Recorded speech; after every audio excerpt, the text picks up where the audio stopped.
এলাচ, দারচিনি, লবঙ্গ, গোলমরিচ, রসুন বাটা, আদা বাটা, শুকনো মরিচ। আজকে আম্মু সব বাগে বাগে দিতেছে। হ্যাঁ, মনে হইতেছে কি বাগ দিতেছে। আস্ত জিরা,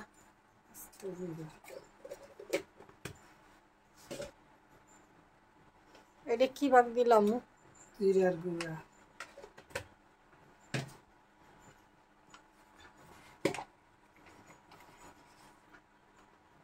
গরম মশলা।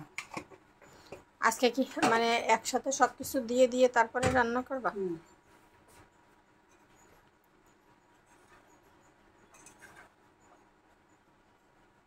পেঁয়াজ,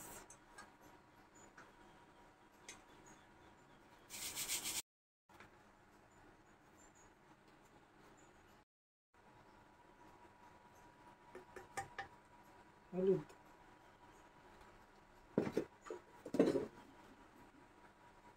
লবণ,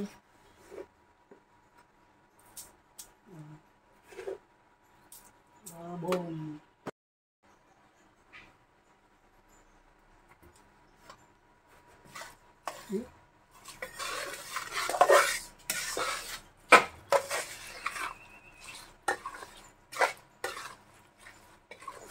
আর দিবা না, তাইলে কিন্তু আর জ্বলবে।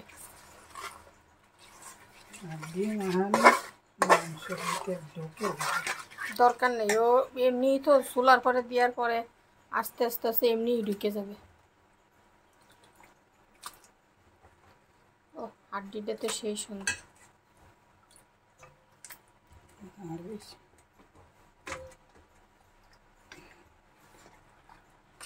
এখন এটারে ভালো করিয়া নাড়াইয়া চাড়াইয়া সুন্দর করে এটা মিক্সার করে দিতে হবে।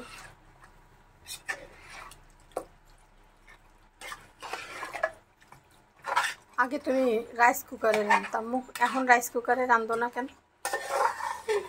রাইস কুকারে রান্না করলে তাড়াহুড়া করে একটু তাড়াতাড়ি খাওয়া দাওয়া যায়।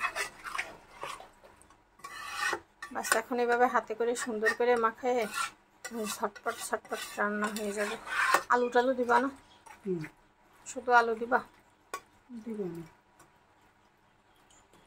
আমরা রান্নাঘরে চলে এসেছি। আজকে নতুনভাবে রান্নাটা দেখানো হবে, কি করে রান্না করা হয় দেখেন। এবার চুলার পরে দেওয়া হয়েছে, এবার ঢেকে দিবা।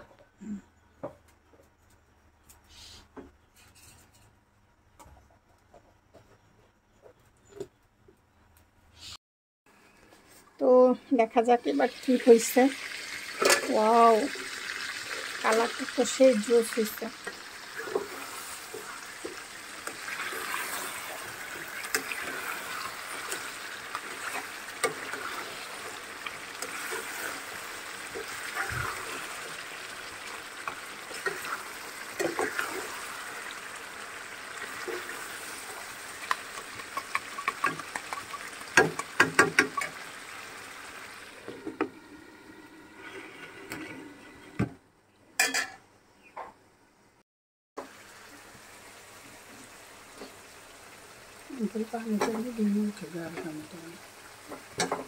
গার পানি টানে। আমরা এখন আলু দিয়ে দিয়েছি।